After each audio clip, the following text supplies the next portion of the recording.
ইব্রাহিম আলাইহিস সালামের একটা দোয়া দেখেন। ইব্রাহিম আলাইহিস সালামের পরে যে দুই দিকে বংশটা ছড়ায়, ইসমাইল এবং কি ইসহাক। ইসহাক থেকে ইয়াকুব, বনি ইসরায়েলের সমস্ত নবীগণ ওই বংশেই। সর্বশেষ নবী মুহাম্মদ রাসূলুল্লাহ সাল্লাল্লাহু আলাইহি ওয়াসাল্লাম ইসমাইল বংশে। এই যে ইব্রাহিম আলাইহিস সালামের যে দোয়া, রব্বি হাবলি মিনাস সলিহিন, হে আল্লাহ আমাকে নেক সন্তান দান করেন। আল্লাহ আমাকে কি করেন? নেক সন্তান দান করেন। রব্বানা হাব লানা মিন আজওয়াজিনা ওয়া যুররিয়াতিনা কুররাতা আইন ওয়াজআলনা লিল মুত্তাকিনা ইমামা। আল্লাহ আমাকে এমন স্ত্রী সন্তান দান করেন যা দেখে যাতে আমার কুররাতা আইন, আমার চক্ষু শিথিল হয়।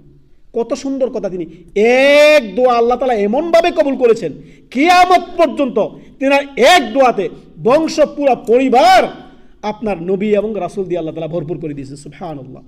অথচ আমরা আমাদের মা চাচিদেরকে দেখি সন্তানকে বদদোয়া দিতে ঠিকই জানে, 100% বদদোয়া দিতে জানে।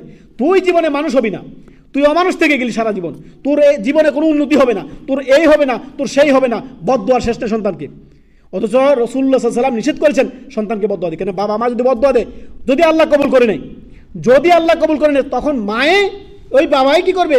হাই হুতাশ করবে, হাই আমি বদদোয়া দিয়ে দিলাম, আল্লাহ তো কবুল করে নিয়েছেন। আরে সন্তানকে দোয়া দিন, আল্লাহ তোকে হেদায়েত করুন, আল্লাহ তোকে সঠিক পথ দেখান। সন্তানকে বদদোয়া দিয়ে তার ভবিষ্যৎটাকে নষ্ট করে দিলেন। ইন্না লিল্লাহি ওয়া ইন্না ইলাইহি